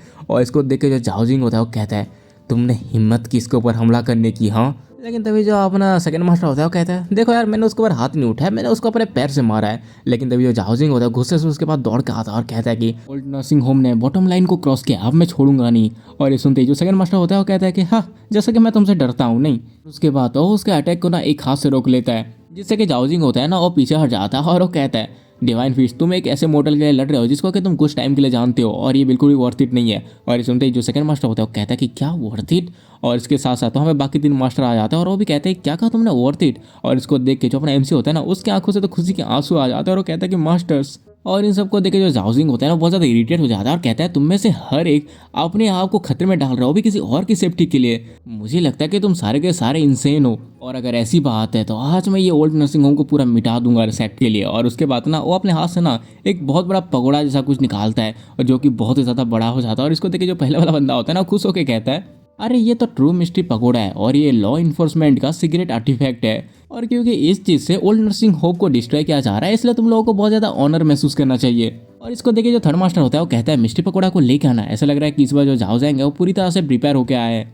लेकिन हम तभी देखते हैं अपना जो सेकंड मास्टर होता है ना अपने कटे हुए हाथ की जगह पे एक एनर्जी वाला हाथ बनाता है और वो कहता है तुम मेरे नर्सिंग होम को डिस्ट्रॉय करने के बिल्कुल भी काबिल नहीं हो। और उससे ना एक बहुत बड़ा सा पंच मारता है उस पकौड़ा के ऊपर जिससे वो जो पकौड़ा होता है ना एक ही पंच में पूरा डिस्ट्रॉय हो जाता है। और इसे देखकर जो पहले वाला बंदा होता है ना वो पूरा सदमे में चला जाता है और कहता है कि रुको जरा ये टूट गया मिस्ट्री पगोड़ा जो कि इतना बढ़िया आर्टिफैक्ट था वो बस एक ही पंच पे टूट गया। और यहाँ पे हम अपने एमसी को देखते हैं जो कि सेकंड मास्टर से पूरा इंप्रेस हो चुका होता है और वो कहता है कि अरे यार सेकंड मास्टर के पंच का जो पावर है वो सच में बहुत ही ज़्यादा ताकतवर है, ये सच में डिवाइन फिस्ट का जो टाइटल है वो डिजर्व करते हैं। और हम तभी अपने जाओजिंग को देखते हैं जो कि कहता है नो स्टार डिवाइन फिस्ट। अच्छा तो तुम्हारी बॉडी अभी भी अनलीज कर सकती है फॉरबिडन टेक्निक को, वो भी नॉर्थ स्टार डिवाइन फिस्ट। हाँ। और तभी जो अपना सेकंड मास्टर होता है वो स्वैग के साथ कहता है देखो जाओजिंग अब तुम मुझे सेकंड पंच मारने में बिल्कुल ही फोर्स मत करो। लेकिन जो जाओजिंग होता है वो कहता है लॉ इन्फोर्समेंट फोर्स का हेड होने के नाते मैं तुम्हारी धमकी से नहीं डरता। और जो चैनकी है उसने कभी भी अपना जो एंट्रेंस टेस्ट है उसको पास नहीं किया। जस्ट बिकॉज तुमने उसको रख लिया इसका मतलब ये नहीं है कि वो फॉलन इमोर्टल सेक्ट का डिसाइपल बन चुका है। और लॉ इन्फोर्समेंट टीम के हेड होने के नाते मेरे पास अथॉरिटी है कि मैं उसको एक्सपेल कर सकूं इस नर्सिंग होम से। और ये सुनते ही जो अपना सेकंड मास्टर होता है वो कहता है तुम्हारी हिम्मत भी नहीं होनी चाहिए। लेकिन तभी हम देखते हैं झाओ ज़ैंग को जो कि हंसते हुए कहता है डिवाइन बीस्ट, हाँ तुम्हारी ये झूठी धमकियों से ना कुछ भी फर्क नहीं पड़ने वाला। और वैसे भी अगर तुम आज हमें रोक भी लेते हो ना तब मैं फ्यूचर में और भी ज़्यादा एल्डर्स को लेकर आऊँगा। और वैसे मैं देखना चाहता हूँ कि आखिरकार तुम कितनी बार अपना ये जो नॉर्थ स्टार डिवाइन फीस्ट है उसको यूज़ कर पाओगे। तभी जो तियानियन होता है वो कहता है झाओ ज़ैंग आखिरकार तुम एग्जैक्टली चाहते क्या हो। और जो झाओ ज़ैंग होता है वो कहता है देखो यार सिंपल सी बात है, क्योंकि तुम इस बच्चे को प्रोटेक्ट कर रहे हो इसलिए इसको यूनफी और जाओ चैन से ना डुअल करने को बोलो। और वैसे भी फॉलन इमोर्टल सेक्ट के रूल्स के अकॉर्डिंग जो भी लॉ इन्फोर्समेंट हॉल के डिसाइपल को डिफीट कर देगा उसको फॉर्मल आउटर डिसाइपल के रूप पे स्वीकार कर लिया जाएगा। और ये सुनते ही जो सेकंड मास्टर होता है वो कहता है ये अनफेयर है क्योंकि जो चैनकी है उसको यहाँ पे रहते हुए बस कुछ ही दिन हुए हैं। और ये सुनते ही जो झाओ चैंग होता है वो कहता है कि हाँ अनफेयर, तुमको अपॉर्चुनिटी देना डुअल करने का ये ऑलरेडी फेयर है, अब तुम इसको बढ़ा चढ़ा के मत बोलो। और जो तियानियन होता है वो कहता है ये इम्पॉसिबल है, ये तो इस तरह से है जैसे कि हम उसको खुद ही के हार की तरफ भेज रहे हैं। और ये सुनते ही जो झाओ चैंग होता है वो कहता है ठीक है फिर प्रिपेयर कर लो अपने आप को, आगे से जब बड़े एल्डर्स आएंगे और तुम्हारी ये ओल्ड नर्सिंग होम को डिस्ट्रॉय कर देंगे तब मुझे मत बोलना। और ये सुनने के बाद जो तियानियन होता है वो कहता है देखो मेरा ओल्ड नर्सिंग होम ना लड़ने से नहीं डरता। लेकिन जो अपना झाओ चैंग होता है वो कहता है देखो यार मेरा काम था बताना, अब ये तुम्हारे ऊपर है क्योंकि मैंने तुमको अपॉर्चुनिटी दे दिया, अगर तुम्हें करना है तो करो नहीं तो मुझे कुछ नहीं पता। और ये सब कहकर वो वहाँ से जाने ही लगता है कि जो अपना एमसी होता है ना उसको रोकता है। और ये सुनते ही जो झाओ चैंग होता है वो गुस्से से पलट के कहता है बच्चे क्या तुम मुझसे बात कर रहे हो। और जो अपना एमसी होता है वो कहता है कि मैं लड़ूंगा। और ये सुन के जो अपना तियानियन होता है ना वो कहता है कि चैनकी तुम्हें साथ नहीं लड़ना चाहिए। लेकिन जो अपना एमसी होता है वो कहता है मास्टर इस टाइम पे इससे अच्छा तरीका और बिल्कुल भी नहीं है, और मैं भी चाहता हूँ कि मैं जो सेक्ट है उसके रूल्स को मानूं और यहाँ पे एक राइटफुल डिसाइपल का स्टेटस हासिल करूँ।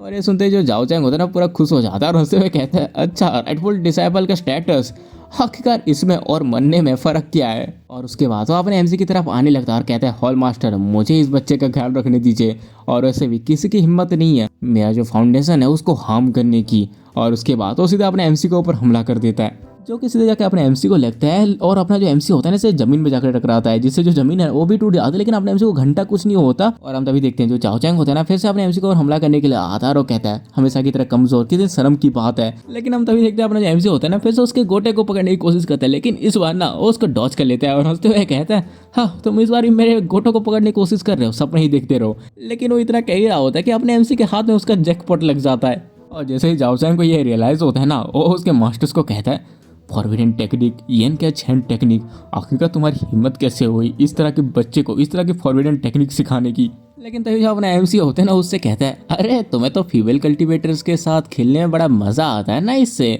चलो क्यों ना भी मैं तुमको उनमें से एक बना लूँ। और उसका जो अपना एमसी होता है ना एक तो उसने पहले ही फोड़ दिया होता है अब दूसरे को भी फोड़ देता है। और इसके बाद जो झाओ चैंग होता है ना वो अपने टट्टो को पकड़ के कहता है कि अरे मेरा जॉय मेरा फाउंडेशन, मैंने इतने फीमेल कल्टीवेटर के साथ डॉक्टर डॉक्टर खेल के ये सब कमाया था, अब सब चला गया। और उसके बाद हम अपने तियानियन को देखते हैं जो कि सेकंड मास्टर से कहता है येन क्या छेन टेक्निक, उसने ये कुछ ज़्यादा ही जल्दी नहीं सीख लिया। और जो सेकंड मास्टर होता है वो कहता है कि मुझे नहीं पता ये जो बच्चा है इसके पास भले टैलेंट ना हो ऑर्थोडॉक्स टेक्निक का, बट इसके पास ना रेड टैलेंट है फॉरबिडन टेक्निक सीखने का, और ये सच में उसमें जीनियस है। और उसके बाद हम अपने हेड को देखते हैं जो कि वो पहले वाले बंदे को भेजता है जो कि पहले हंस रहा होता है और उसको कहता है यूनफी जाके उसको मार डालो, भले तुम्हें कुछ भी करना पड़े उसको मार के आना। और जो यूनफी होता है वो कहता है आप मेरे ऊपर ट्रस्ट करे हेड, मैं उसको डेफिनेटली मार के आऊँगा। उसके बाद सीधा अपने एमसी के ऊपर मर जा बोल के जम करके हमला करने के आता है। और जो अपना एमसी होता है वापस उस टेक्निक का यूज़ करके ना उसके भी गोटे को पकड़ने की कोशिश करता है, लेकिन वो जैसे पकड़ता है ना उसको कुछ फर्क ही नहीं पड़ता और वो कहता है क्यों सरप्राइज हो गया ना, क्या हुआ तुम इसको अच्छे से पकड़ नहीं पा रहे। और उसके बाद ना वो अपने एमसी के मुंह पे एक पंच मारता है जिससे अपने एमसी के मुंह से खून निकलने लगता है। और जो यूनफी होता है वो कहता है ये इसीलिए हो रहा है क्योंकि मैं उस बंदे से डिफरेंट हूँ, क्योंकि जो झाओ चैंग है उसकी तरह मैंने आज तक किसी भी लड़की को टच नहीं किया, मैं जो कल्टिवेट करता हूँ वो है आयरन बॉल टेक्निक। हम देखते हैं कि उसके पंच से जो अपना एमसी होता है ना बहुत दूर घसीटते हुए चला जाता है और इसको देख के उसके जो मास्टर होते हैं ना वो भी शौक हो जाते हैं। और हम तभी वापस से अपने हेड झाओ जिंग को देखते हैं जो कि ये सब देख के बहुत ज़्यादा खुश हो जाता है और कहता है कि बहुत बढ़िया, उस चूहे को बिल्कुल भी चांस मत दो, उसको मार डालो। और हम तभी देखते हैं कि अपना जो एमसी होता है ना वो कांपते हुए वहाँ से खड़ा होता है, लेकिन जो यूनफी होता है सीधा उसके पास जाकर उसके ऊपर एक और अटैक करता है, इससे जो अपना एमसी होता है वो नीचे गिर जाता है और वो कहता है हॉल मास्टर ये खत्म हो गया। और वो ये सब कह के जा ही रहा होता है कि तभी उसको कोई कहता है रुक जाओ, और वो जैसे पीछे पलट के देखता है, वो देखता है कि अपना एमसी जिंदा है। और उसके बाद जो यूनिफी होता है वो कहता है क्या तुम अभी तक मरे नहीं। और उसके बाद वो उसके ऊपर फिर से एक पंच मारने के लिए जाता है और कहता है इस बार मैं तुमको एक और पंच दूंगा और इस बार तो तुम मर ही जाओगे। और हम इधर सेकंड मास्टर को देखते हैं जो कि कहता है कि रुक जाओ, अब अभी यहाँ पे लड़ने की कोई जरूरत नहीं है। लेकिन उसको हम देखते हैं कि जो हॉल मास्टर होता है ना वो रोक लेता है। और हम इधर अपने यूनिफी को देखते हैं जो कि अपने एमसी के मुंह पे एक और पंच मारता है और इससे अपना एमसी फिर से नीचे गिर जाता है। और जो यूनिफी होता है वो कहता है चलो इस बार ये कम्प्लीटली सॉल्व हो गया। लेकिन हम देखते हैं कि जो अपना एमसी होता है ना फिर से वहाँ से उठ जाता है और कहता है तुम कुछ ज़्यादा ही सोचते हो। इसको देखिए जो यूनिफी होता है वो पूरा शौक हो जाता है और कहता है अगर ये पॉसिबल कैसे है, तुम अभी तक मरे कैसे नहीं। लेकिन जो अपना एमसी होता है वो उसको कहता है आ जाओ फिर। और ये सुनते ही जो यूनिफी होता है वो कहता है तुम अभी भी हिम्मत कर रहे हो मुझे उकसाने की, और उसके बाद फिर से पंच मारने के लिए आता है। लेकिन तभी अपने एमसी का बॉडी ना ग्लो करने लगता है और इसको देखिए जो अपना एमसी होता है वो कहता है ये तो extreme realm of body refining है। और वो ये सब कह ही रहा होता है कि जो यूनिफी का पंच होता है ना उसको जाके लग जाता है, लेकिन उससे अपने एमसी को कुछ भी नहीं होता। और अपना जो एमसी होता है वो यूनिफी के हाथ को पकड़ कहता है अब मेरी बारी है, और उसको एक पंच मारता है। इससे जो यूनिफी होता है ना बहुत दूर जाके गिरता है।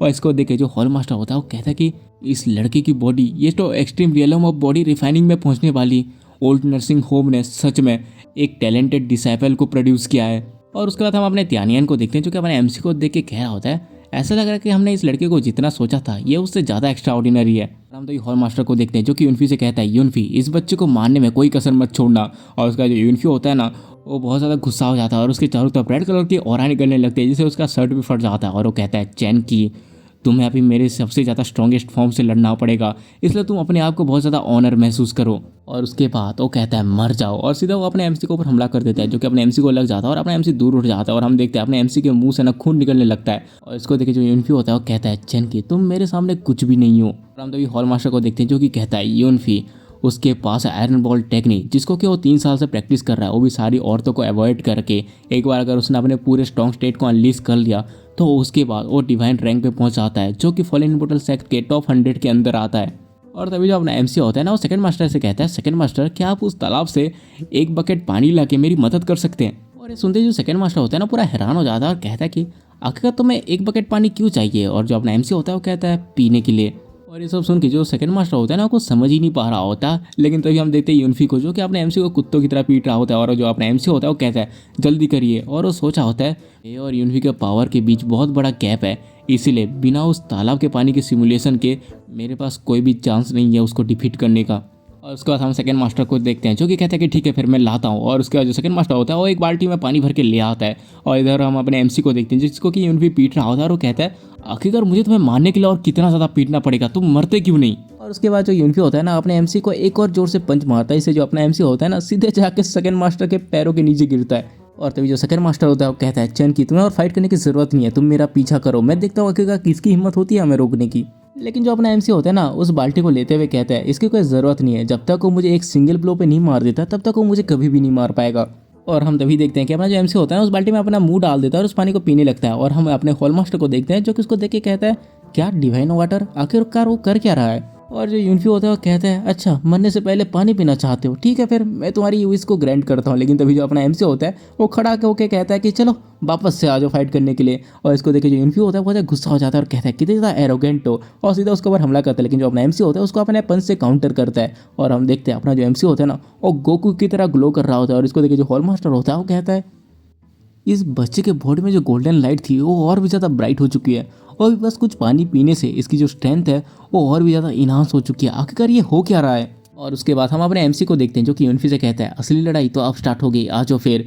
और जो यूनिफी होता है वो कहता है अगर तुम्हारी ऐसी इच्छा है तो मैं अब तुम्हारे साथ और नहीं खेलूंगा। और उसके बाद वो सीधे अपने एमसी के पीछे चला जाता है और उसके मुंडी को ना सीधे पीछे मोड़ देता है, जिससे जो अपने एमसी की गर्दन टूट जाती है और पीछे हो जाते हैं। और इसको देखिए जितने मास्टर्स होते हैं ना सारे के सारे शौक हो जाते हैं। और जो हॉल मास्टर होता है ना वो भी खुश हो जाता है कि जो अपना एमसी है वो मर चुका बोल के। हम तभी अपने यूनिफी को देखते हैं जो कि अपने एमसी से कहता है देखा ये है हम दोनों के बीच का डिफरेंस, अनफॉर्चुनेटली तुमने ये समझने में बहुत ज़्यादा देरी कर दी। लेकिन जो अपना एमसी होता है ना वो हंसते हुए कहता है अच्छा ऐसी बात है। और ये देखते हैं जो यूनिफी होते हैं ना उसकी फट जाती है और वो कहता है कि एक मिनट तुम अभी भी कैसे बात कर सकती हो। और उसका जो अपना एमसी होता है ना यूनिफी के मुंह पे ना उसी पानी को पिचकारी मार देता है, जिससे जो अपना यूनिफी होता है ना बहुत जोर से चिल्लाने लगता है। और इसको देखिए जो हॉल मास्टर होता है ना वो कुछ समझ नहीं पाता। हम तभी अपने एमसी को देखते हैं जो कि यूनिफी को एक जोरदार पंच मार के कहता है मैंने बोला था ना अब ये असली बैटल है। और उसके बाद वो उसके सर को ठीक करता है। और हम अपने हॉल मास्टर को देखते हैं जो कि कहता है ये बच्चा आखिर ये किस तरह का मॉन्स्टर है। हम तभी अपने एमसी को देखते हैं जो कि यूनफी के पास आके कहता है अच्छा आयरन बॉल टेक्निक, जरा देखते हैं आखिरकार ये कितना स्ट्रॉन्ग है। और उसके बाद वो यूनफी के टट्टों पे ना बहुत जोर जोर से लात मारने लगता है और जो यूनफी होता है वो चिल्लाए कहता है साले कमीने। लेकिन जो अपना एमसी होता है ना रुक ही नहीं रहा होता और उसके टट्टों पे लात मारे जा रहा होता है और जो यूनफी होता है जोर से चिल्ला रहा होता है और आखिरी में यूनफी के भी घुंघरू टूट ही जाते हैं। और जो अपना यूनफी होता है ना उसकी हालत बहुत ज़्यादा ख़राब हो चुकी होती है और वो रोते हुए कहता है अरे यार मेरा फाउंडेशन सब चला गया, मैंने तो आज तक किसी लड़की के साथ मजे भी नहीं किए। लेकिन तभी अपना एमसी उसको एक और पंच मार के कहता है जाओ जाओ सैंग के साथ ना क्यूट फीमेल कल्टिवेटर्स को ज्वाइन कर लो और दूसरे मर्दों को मजे दो। और उसके बाद जो अपना एमसी होता है वो कहता है हॉल मास्टर जबकि अब मैं जीत चुका हूँ तो अब से मैं फॉलन इमोर्टल सेक्ट का एक ऑफिशियल डिसाइपल हो गया। और जो अपना हॉल मास्टर होता है वो गुस्से से कहता है बस तुम सपने ही देखते रहो। और तभी जो अपना ध्यान होता है वो कहता है साओ जिंग अच्छा तो तुम अपने प्रॉमिस से पीछे हट रहे हो। लेकिन जो हॉल मास्टर होता है वो कहता है हेवनली आए तुमने क्या देखा, आखिरकार ये बच्चा अभी कितना ज़्यादा स्ट्रॉन्ग था। मैं बहुत ज़्यादा डाउट कर रहा हूँ इसके ऊपर, इसके बैकग्राउंड के ऊपर, शायद ये एक स्पाई हो सकता है डिमोनिक सेक्ट का। और उसके बाद वो जाके अपने एमसी के कंधे पे हाथ रख के कहता है बच्चे मेरे साथ चलो मैं तुम्हारे ऊपर इन्वेस्टिगेट करूंगा। और इसे देख के जो सेकंड मास्टर होता है ना पूरा गुस्सा हो जाता है और कहता है जाओ जिंग मुझे तुम्हें मारने के लिए फोर्स मत करो। लेकिन जो हॉल मास्टर होता है वो कहता है देखो ये बहुत ज़्यादा सीरियस टॉपिक है इसलिए मैं उम्मीद करता हूँ कि तुम समझ पाओ। और वो इतना कह ही रहा होता है कि तभी जो अपना एमसी होता है ना उसको एक चाटा मारता है। इससे जो हॉल मास्टर होता है गुस्से से कहता है साले कैसे के टुकड़े तुम्हारी हिम्मत कैसे हुई। और इतना कह रहा होता है कि तभी जो अपना एमसी होता है उसको कहता है कि इसने कहा कि मेरा बैकग्राउंड सस्पिशियस है। और उसके बाद ना वो अपना सनसेट टोकन बाहर निकाल कर उसको दिखा के कहता है ये देखो सनसेट टोकन मैं यहाँ पे ओपनली घुसा हूँ। और ये देखते ही जो हॉल मास्टर होता है ना पूरी तरह से शॉक हो जाता है और वो कहता है कि क्या सनसेट टोकन, आखिरकार तुम्हें ये कहाँ से मिला। और इसी के साथ अपना जो एपिसोड है ये खत्म हो जाता है। देखो यार तुम लोग मुझे बहुत टाइम से कह रहे थे कि एक मोरिम वाला लेके आओ, एक मोरिम वाला लेके आओ, तो हाँ इस बार मैं एक मोरिम वाला लेके आया हूँ। और मैं उम्मीद करता हूँ कि ये तुमको बहुत ज़्यादा पसंद आएगी क्योंकि मैंने पिछली जो न्यू सीरीज स्टार्ट की थी उसमें तुम्हारा कुछ अच्छा खासा रिस्पॉन्स हुआ नहीं तो मुझे वो क्विट करना पड़ा। और वैसे भी आजकल मेरा चैनल थोड़ा डाउन पे चल रहा है तो भाई तुम लोगों का ही सहारा है यार। और क्या यार और कुछ कहने को नहीं बचा। अगर तुमको वीडियो पसंद आई है तो तुम्हें पता है क्या करना है, लाइक मारो, सब्सक्राइब मारो, प्यारा सा कमेंट कर दो और जितना हो सके उतना वीडियो को शेयर करो। मिलता है अगले वीडियो में, तब तक के लिए बाय।